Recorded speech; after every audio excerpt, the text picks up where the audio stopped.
いかに幸いなことか、ヤコブの神を助けと頼む。主なるその神を待ち望む人。天地を作り、海とその中にあるすべてのものを作られた神よ。とこしえに誠を守られる主をお祈りいたします。父なる神様、私たち一人一人の過ぎる1週間の歩みをお守りくださりありがとうございました。今ここに導かれ、共に賛美をし、共に御言葉を聞き、共に祈り、恵みの座につかせてくださったことを感謝いたします。明日15日は終戦記念日です。世界が平和になりますように、また私たちを平和を作り出す器にしてください。そのためにもあなたの御言葉にしっかり立って歩むことができますようにお願いいたします。またこの礼拝を覚えつつも、さまざまな理由で出席できない兄弟姉妹方も思います。どうかその場にあってあなたに私たちと同じように祝福されますようにお祈りいたします。どうぞこの礼拝が最初から最後まであなたが共にいてください。大いなる恵みをお与えください。このお祈りをイエス様のお名前を通してお祈りいたします。どうぞお立ちください。賛美歌135番、愛するイエス。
ます。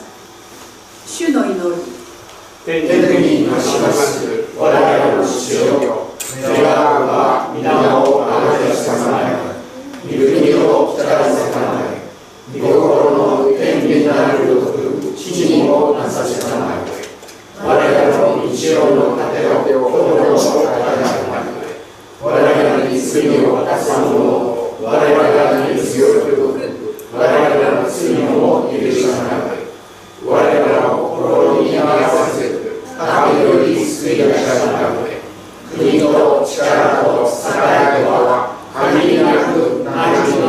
になるまい。アーメン。主題聖句。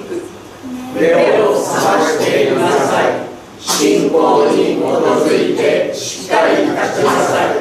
大きく強く生きなさい。何事も愛を持って行いなさい。コリントの信徒への手紙16章13節から14節。標語。主の声を聞こう。どうぞお座りください。報告です。週報の裏面をご覧ください。本日は午前9時から羊会、午後1時から手話の会があります。8月の20日土曜日、午後5時から祈祷会です。どうぞ皆さんご出席ください。次週8月21日日曜日は午前9時から憩いの場プロジェクト委員会、午後1時から教育会が予定されています。バーベキューは8月28日日曜日です。昨年同様、モグ先生のミニコンサートも行われますので、楽しみにお待ちください。案内のハガキをご活用ください。どうぞお友達をお誘いくださって参加してください。9月22日木曜日、東ブロック秋の集い。参加できる方は掲示板に氏名をご記入ください。裏の方に貼ってあります。塩山先生は8月15日午後、連盟障害者と協会議員会の会合に出席のご用意です。ご読みください。他にございますか。もしなければプログラムを進めさせていただきます。10分の1と捧げ物、神様に感謝の献金をいたします。ご用のない方はカゴを次の人に回してください。それでは今日の献金当番は小舘兄弟にお願いします。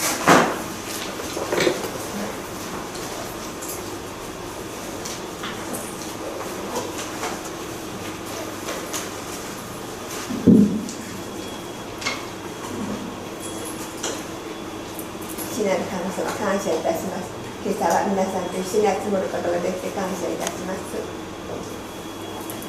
毎日毎日必要なもの、食べ物を与えてくださって感謝をいたします。1週間の神様の御言葉に導かれてここに集うことができて感謝をいたします。私たちは恵みに対して本当にたくさんの感謝があります。今からそれを神様にお捧げいたしますので、神様のご用のためにお使いください。一人一人が恵みをいただいているその感謝を込めて共にこのイエス様の名前を通してお祈りいたします。アーメン。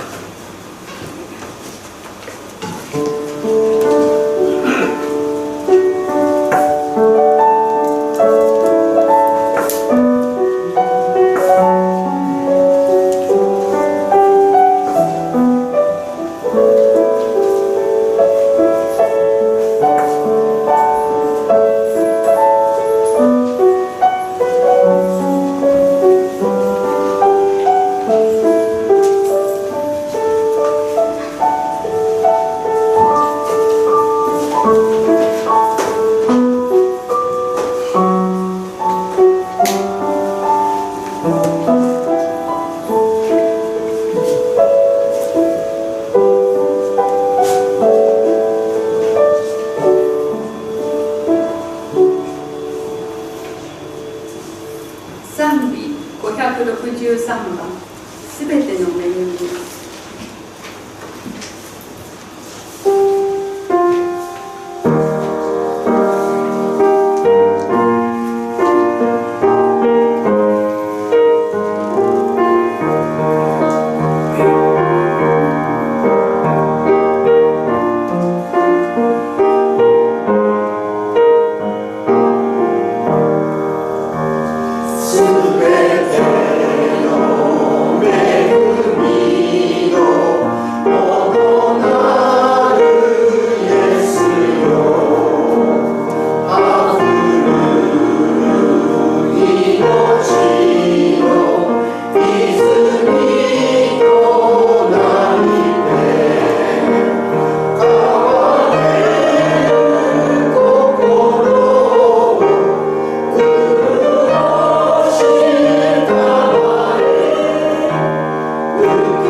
皆さんの方で祈ってほしいということがありますか？それ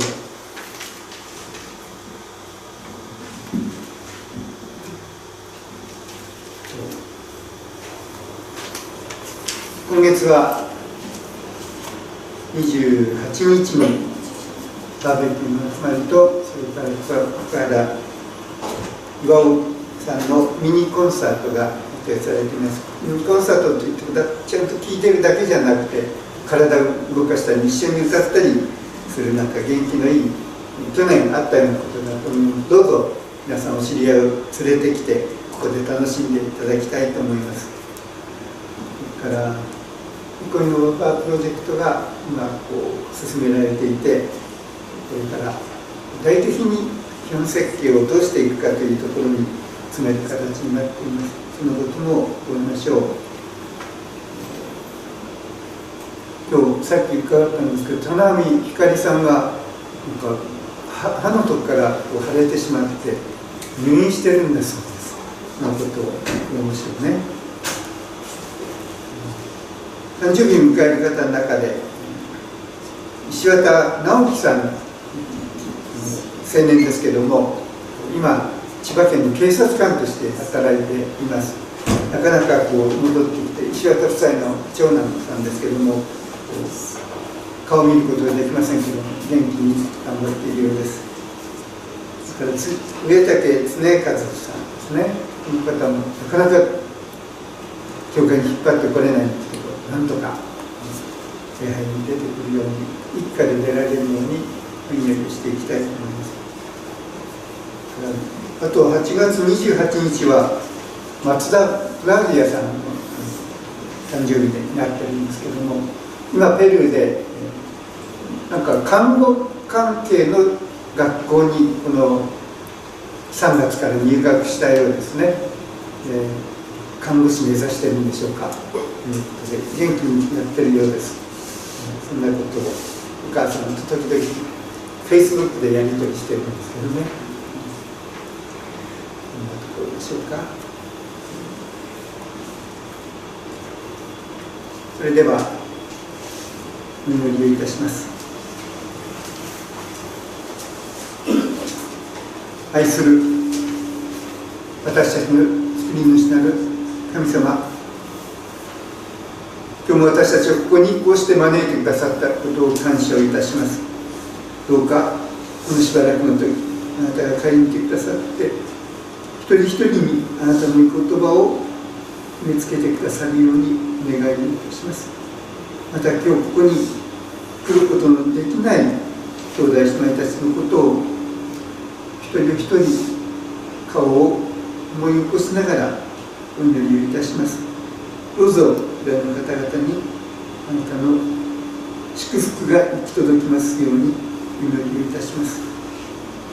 熊本の地震の被災者のためにお祈りをいたします。支援している人たちのことを覚えてお祈りいたします。本当に復旧の働きというのは時間がかかり、3ヶ月、4ヶ月経ってもまだ何も手がついていない、そんなところがたくさんあるというふうに伺っています。どうかさまざまな苦しみのうちにある兄弟姉妹たちに神様あなたの祝福が、支えが行き届きますようにお祈りをいたします。東日本大震災や原発の事故で苦しんでいる人たちにもあなたのお守りが行き届きますように。私たちの教会は今月バーベキューとコンサートを予定しています。どうかその集まりがただ私たちが楽しむだけではなくて、もっと広がりを持って周りの人たちと共に楽しんで、そしてあなたの皆を崇める時となりますようにお祈りをいたします。韓国に帰っておられる陳さんにもあなたからの祝福がありますように。今月誕生日を迎える方々のことをお祈りいたします。石渡直樹さんは警官として、警察官として働いておられますけれども、どうかその仕事の家にあなた安全でありますように、あなたからの重荷がありますようにお祈りをいたします。そしてまた共に礼拝に預かることができますように、その時を待ちたいと願っています。上竹恒和兄弟のことを覚えます。どうか恒和さんとご一家のお一人お一人にあなたからの祝福が行き届きますようにお祈りいたします。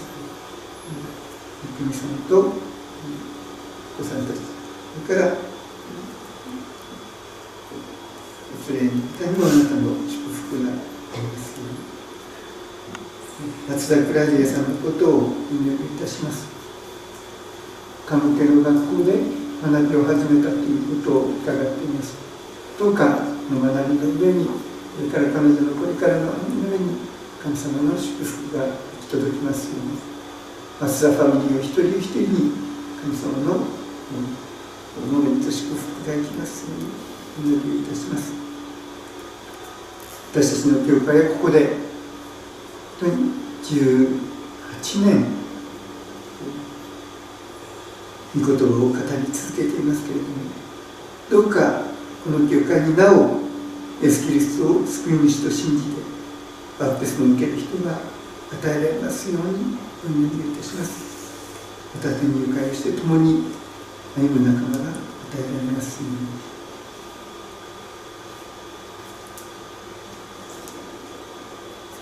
これらの祈りを私たちの主イエス・キリストの皆を通して今にお捧げいたします。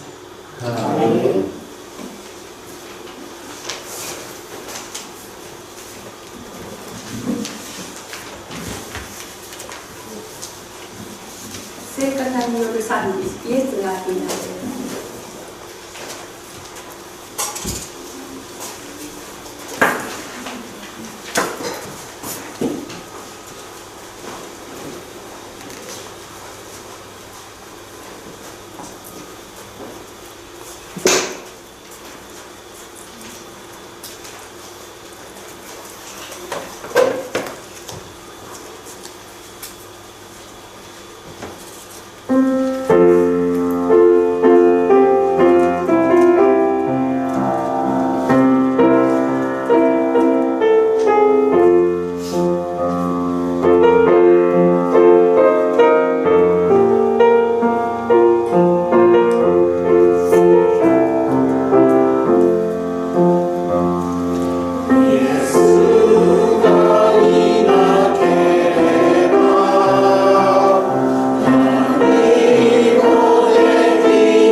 聖書朗読を安藤教授にお願いします。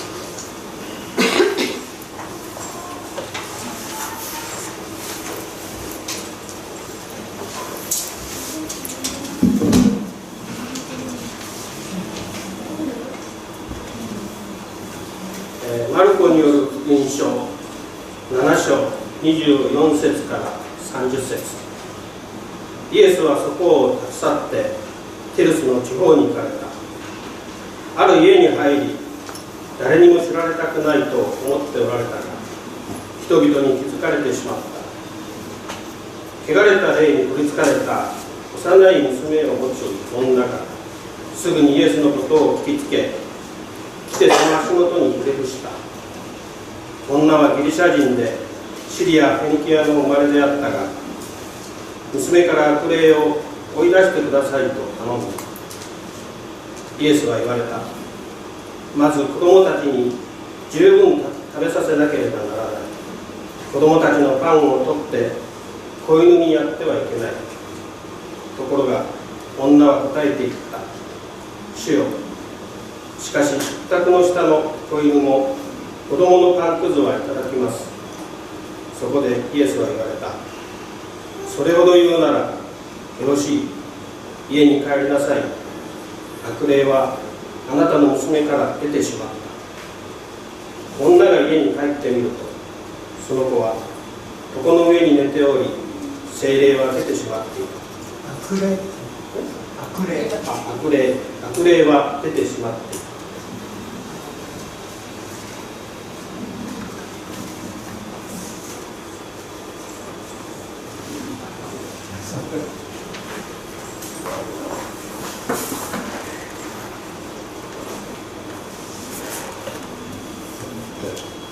精霊と悪霊とは違いますから、これだけちょっと訂正しておかないと思うけど、暑い日が続いていますけども、なんか今日は昨日今日は少し涼しい時になりましたですね。私は先週火曜日水曜日と長野で行われました日本盲人キリスト者伝道教育会、私たちモーデンと言ってるんですけど、視覚障害の人たちの集まりの収容会に講師として招かれたんです。こんな話をしたんですよ。視覚障害の方が25人だったかな。まあそれを支える方とか人たちが30人くらいいて、60人ちょっとの集会だったんですね。それに盲導犬が2匹いました。そんな集まりだったんですけど、なんで私なんかに講師の話が来たかというと、3年ほど前に私どもの関係している障害者と教会委員会で共に礼拝し共に宣教する教会、紹介を持った人たちと歩むというパンフレットを出したんですけども、どういうわけか長野の視覚障害の人たちの集まりに盲信と会でその本をとても気に入ってくださって読んで勉強会をしたとおっしゃるんですね。でたまたま長野で今度のモデルの修了会が開かれるんで、ぜひこれをテーマに一緒に学びたいというふうにおっしゃって、私が中心になって編集したものですから、私のところに講師になってくれって言われてきて、全部で20冊ぐらい買っていただいてるんでノーと言えないんでじゃあまあなりますという話をしたところなんですね。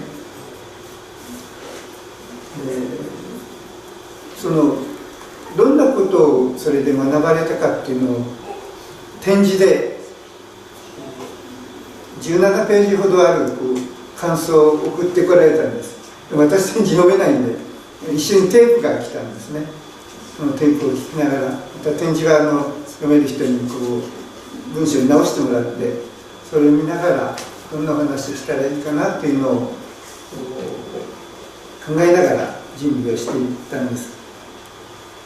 で本を出すために私たちはいろんな教会を訪ねていきました。そしてその中で障害を持つということはどんなことなのかだとかをいろいろな形で学んできました。それから各地で集会を2年前は茂原でやりましたけど、その他にいろんなところで集会をやって、その地域の障害を持った方たちとの交流を深めてきました。私はその盲伝の今理事でもあるんで、連盟から派遣された理事になってますので、そんなことで視覚障害の方たちとの交わりもいろいろ教えられてきた、そんなことをお話をしたんですね。そしてその中で思わされたこと一つは、まず教会は基本的にいろんな方が来られるのを受け入れる姿勢をきちっと持っていなきゃいけない。誰が来てもいいという姿勢を持っていなきゃいけないということがあると思うんですが、そのためには例えば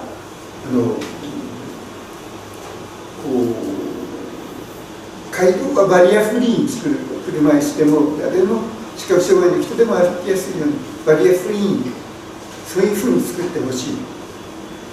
だから見えない人たち、視覚障害の人たちが来ることを考えて、展示の聖書と賛美歌は教会として必須に備えていかなきゃいけない。で、私たち教会は展示の賛美歌はあるんですけども、聖書はまだ棚一つぐらいになるんですね。置き場所がないんでありませんって申し訳ないと言ったんですけども、今度いわゆるイコノマプロジェクトできたら棚一つそこに置いて展示の聖書もぜひぜひ置きたいなと思うんですね。そういう基本的なことを、から聴覚障害の方たちが来られた時には本当は手話ができるといいんですけども、できなくてもホワイトボードかなんかを受付に置いておいて、そういうことを用意しておくという、そんな基本的なところを備えておく必要があるだろうというふうに思う。もちろんバリアフリーというのは物理的なことだけじゃなくて、やっぱ心のバリアフリーもしなきゃいけませんから、そういう方たちが来た時も本当に受け入れる姿勢というのをみんな持っていたいなと思うんですね。それは基本なんです。でもその上で全部の教会が全部そういう全てのことをできるわけじゃないので、もうその地域や時代に合わせて、その例えば視覚障害の人たちが集まりやすい教会、それから日本キリスト教団の千葉教会というのは視覚障害の方たち結構大勢集まってらっしゃるんですね。そういうところ、それから聞こえない方たちはじゃあ茂原に全部集まりましょうということとかね、そういうなんか教会が個性を持っていていいんじゃないかと思うんです。発達障害や知的障害の人たちを受け入れていると、同じその人たち騒いでも受け入れる教会があっていい。これは奈良にある教会がそういう準備をして、そのために伝道師を一つ作ったっていうんですね。そういう人たちにそんなことを言って個性を持った教会になっているといいなというふうに思っているお話をしました。で、現実に熊本地震の時にですね、ルーテルの県軍教会っていう教会があるんですけども、そこは地震のあった後すぐに視覚障害の人たちを中心とした被害者のための避難所として開放したっていうんです、会場を。もともとその教会には見えない方が7人会員としておられるんですね。で、その方の知り合いとか近くの見えない方たちが一緒に避難所として集まって1ヶ月半ほど50人の人たちに対する食事の提供というのを毎日1ヶ月半したっていうんです。やっぱりそれはその教会の人たちが視覚障害の人たちのことを心配にならなかったんですよね。で、その教会の牧師のお連れ合いはお父様が見えない方だったので、もうその視覚障害の人にまず心配になったんですね。だからそういう個性を持った教会がいろいろできていくといいなというふうに思ういうお話をしました。長野に行っても行って終わったらすぐに帰ってきて何も見たりしませんでしたけど、さて今日の聖書のところですね。皆さんこれを読んでどういうふうに感じられましたか。7章の24節からもう一度読んでみましょうかね。イエスはそこを立ち去ってティルスの地方に行かれた。ある家に入り、誰も知られたくないと思っておられたが、人々に気がつかれてしまった。汚れた霊に取りつかれた幼い娘を持つ女がすぐにイエスのことを聞きつけ来て、その足元にひれ伏した。この女はギリシャ人でシリア・フェニキアの生まれであったが、娘から悪霊を追い出してくださいと頼んだ。イエスは言われた。まず子供たちに十分食べさせなければならない。子供たちのパンを取って子犬にやってはいけない。ところが女は答えて言った。主よ、しかし食卓の下の子犬も子供のパンくずはいただきます。そこでイエスは言われた。それほど言うならよろしい。家に帰りなさい。悪霊はあなたの娘からもう出てしまっている。女が家に帰ってみると、その子はどこの上に寝ており悪霊は出てしまっていた。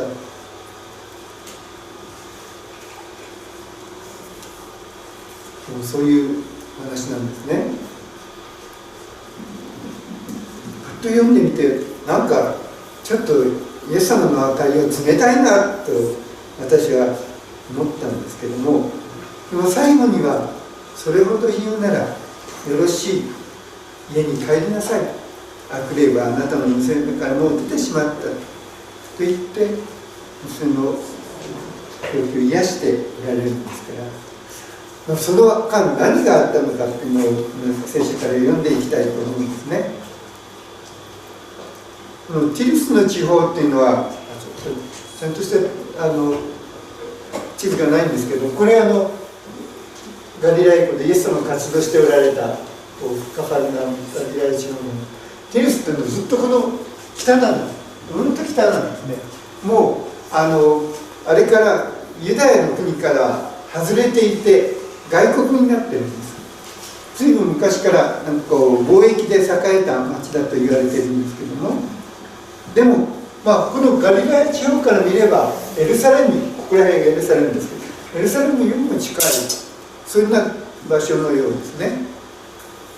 でそのティルスの町に行ったイエス様は、イエス様がなんか外国に行ったのはこの時だけじゃないかと言われてるんです。国外に出たのね。なぜそういうことをされたかというと、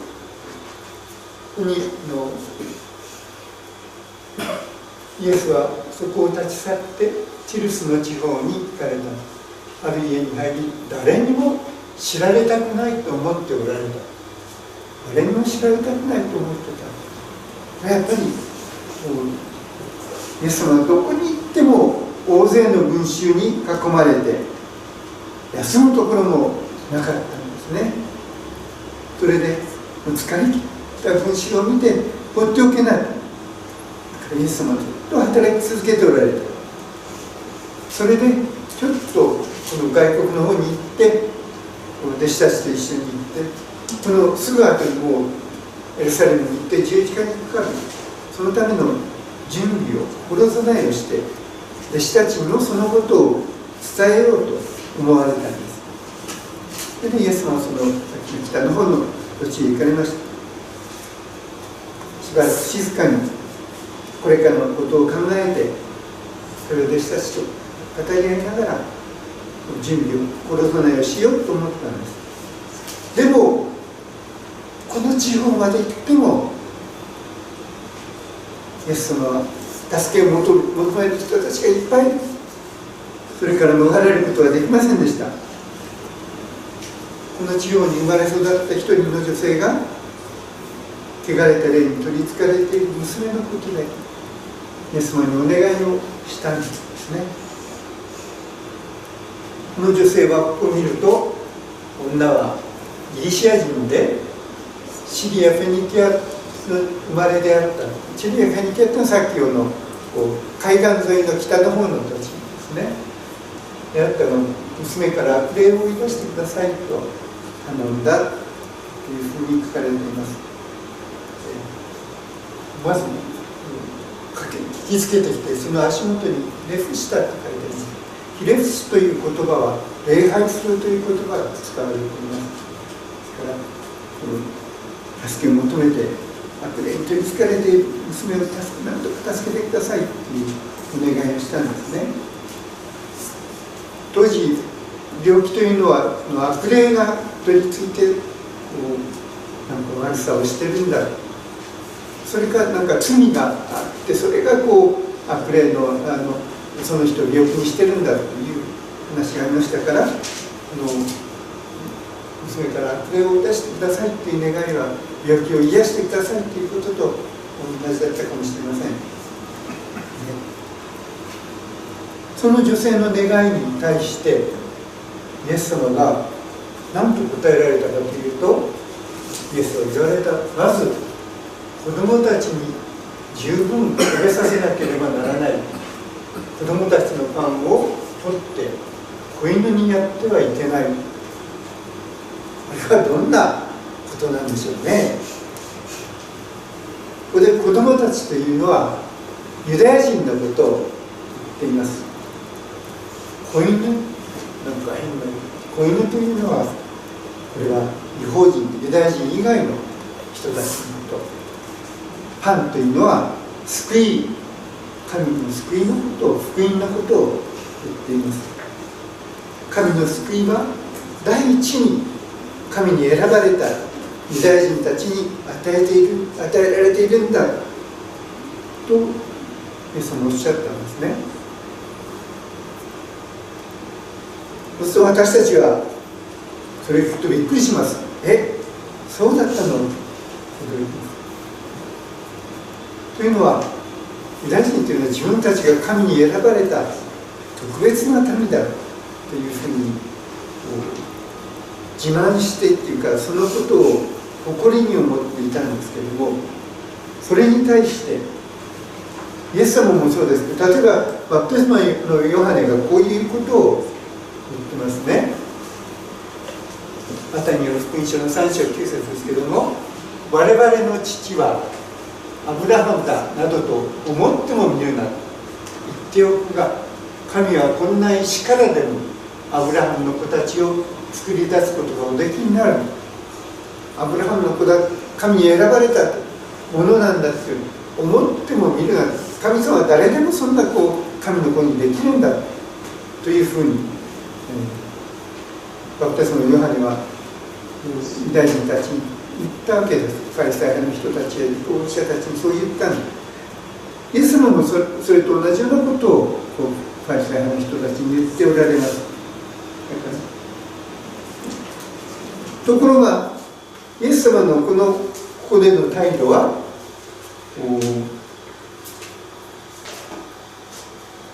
まず子供たちに十分食べさせなければならない。福音というのはユダヤ人に行くんだよとおっしゃってるんですね。なんか問題の先民意識というか、それに似てるように見えるんです。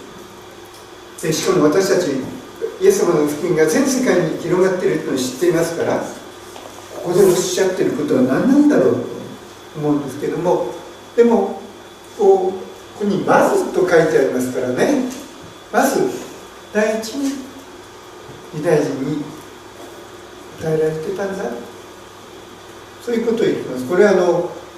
パウロも同じようなことを言っています。これはロマの信徒への手紙の15章にあるんですけれども、私は言う、これパウロの言葉です。キリストは神の真実を表すために割礼ある者たち、これはユダヤ人のことですね。割礼ある者たちに仕える者となられたんです。だからユダヤ人のためにまず仕えることとなられたんです。それは先祖たちに対する約束を確証されるためであり、もうアブラハム、イサク、あなたに救いを与えるという約束をされた、それを確かめるためであって、異邦人が、ユダヤ人以外が神をその憐れみのゆえに応えるようになるためです。その次として、まずユダヤ人に福音が行くんだけども、その次として異邦人に神の言葉が伝わっていくんだということをここでおっしゃってるんですね。イエス様は子供たちのパンを取って子犬にやってはいけない。これはどういう表現なんでしょうね。子犬という言葉は犬はあんまり当時可愛がられてなかったようなんですけど、子犬というのは家の中で室内犬みたいに可愛がられていったようですから、一種のイエス様のユーモアみたいな表現なんでしょうね。この女性に対して子犬に与えてはいけないという言い方で優しい目で優しい眼差しでイエス様は語っておられたんじゃないでしょうか。でこの女性はそれを聞いて犬の子供を出すなんてけしからんと、怒ってもいいことだし、イエスという人は神の愛を語りながら実際はこんなに差別してしまうのかというふうに抗議してもよかったんですけど、でもこの女性は怒ったり抗議したりする代わりにこういう返事をしていますね。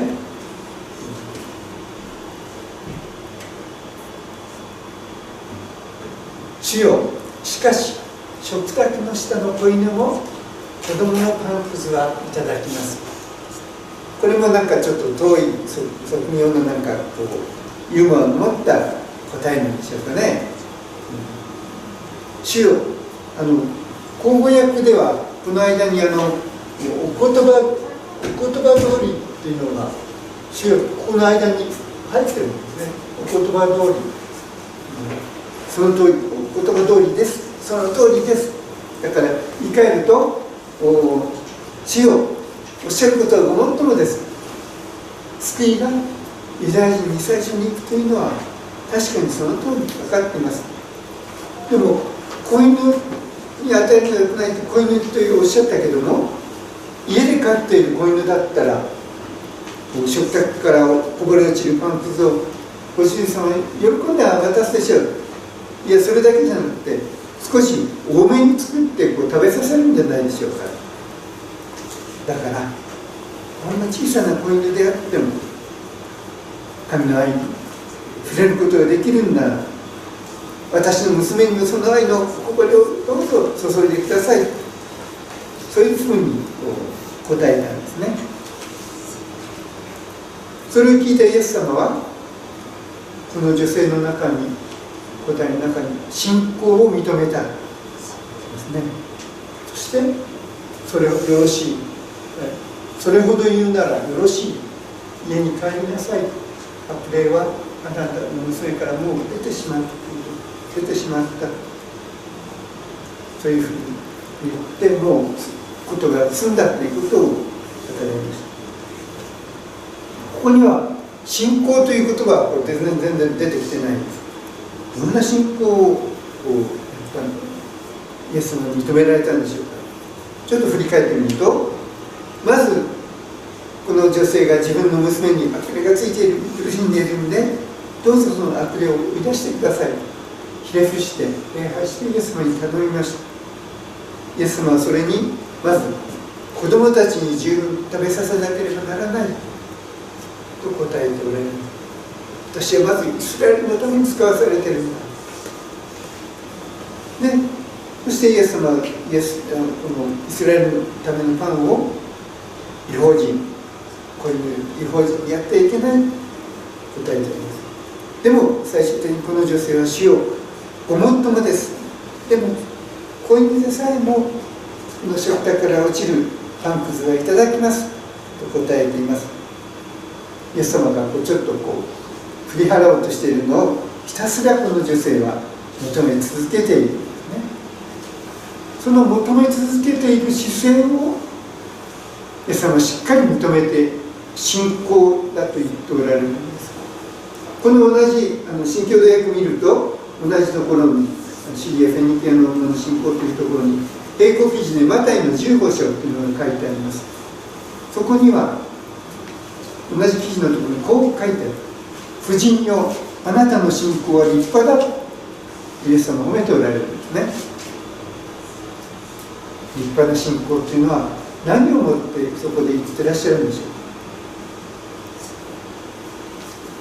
この女性は諦めることができなかった。もうひたすら願うことしかできなかった。娘から悪霊を取り除いていただかないとどうしようもなかった。そのような絶望の淵に立たされていたんです。ですから彼女は祈り続けました。願い続けました。そのことをイエス様は信仰と認められたんですね。私たちはなかなか祈り続けるということができません。祈り始めてもすぐに不安になってしまうし、祈りが聞かれないんだと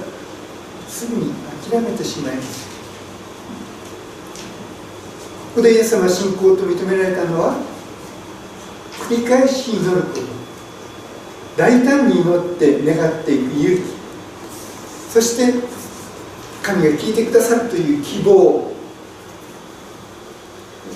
それに明るさが伴ってきます。今日の聖書はそのことを語っているんじゃないでしょうか。これはフェニキアの女性の話でしたけど、私たちも日本人ですから、イエス様が言っておられる食卓からこぼれ落ちるパンくずをいただく、そんな立場なんですよ。でもそのパンくずをいただきながら、こうして私たちは集められて神様の恵みを目の当たりにすることを許されています。ですから私たちもこの女性のように諦めないで祈り続け、感謝し続け、礼拝をし続けましょう。この教会に与えられたこの地域の人々に福音を語り続けるという働きにみんなで加わっていきましょう。そして苦しみの中にある方々と共に歩んでいきましょう。祈りを続けていきましょう。この一つに今年度中に基本設計をしたいと願っているこのバプロジェクトもあります。そういうことを含めて私たちが毎日諦めないで希望を持って祈り続けていきたいと思います。お祈りをいたしましょう。一人お一人どうぞしばらく心を神様に向けてお祈りくださるように願いをいたします。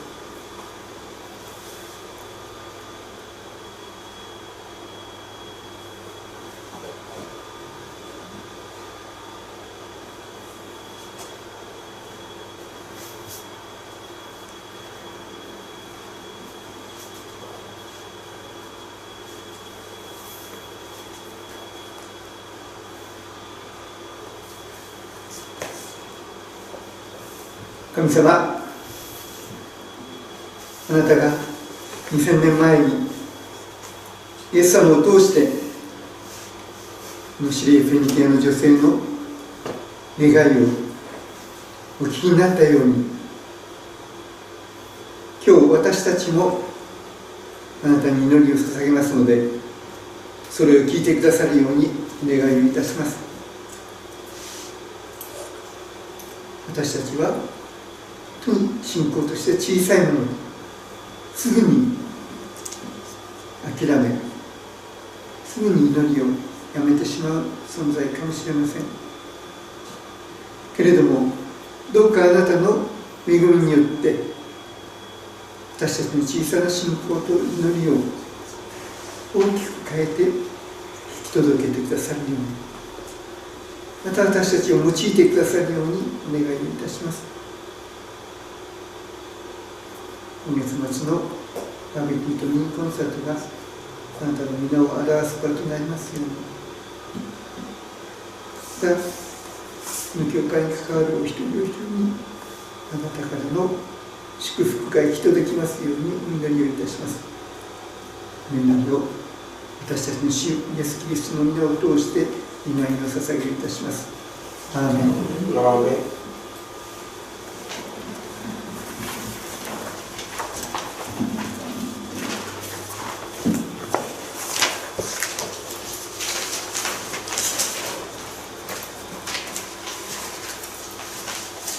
それではお立ちください。賛美323番、ありがとうイエス様。これはちょっと歌い慣れてないかもしれないんですけど、子供たちのために作った歌で、少しゆっくり歌ってみましょうかね。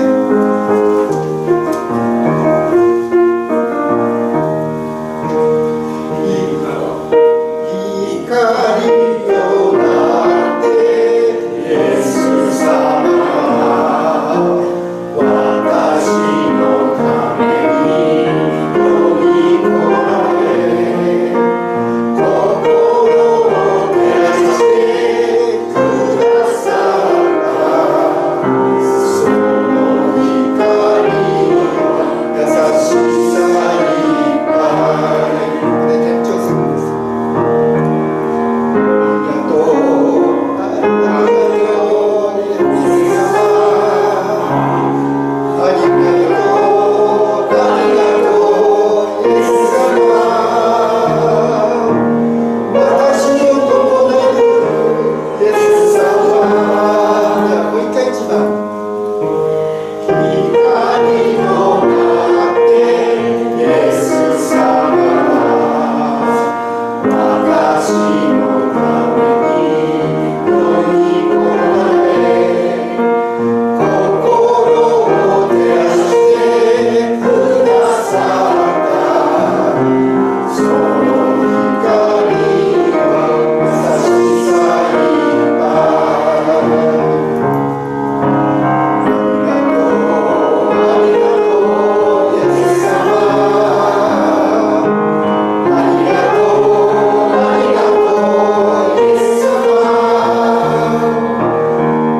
完全なものになりなさい。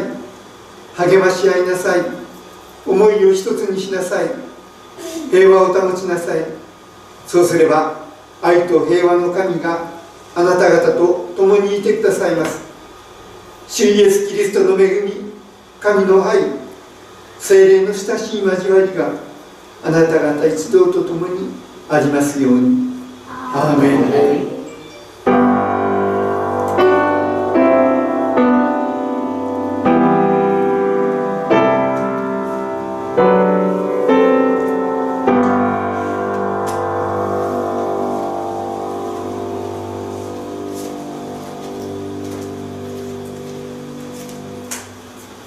これをもって礼拝を終わります。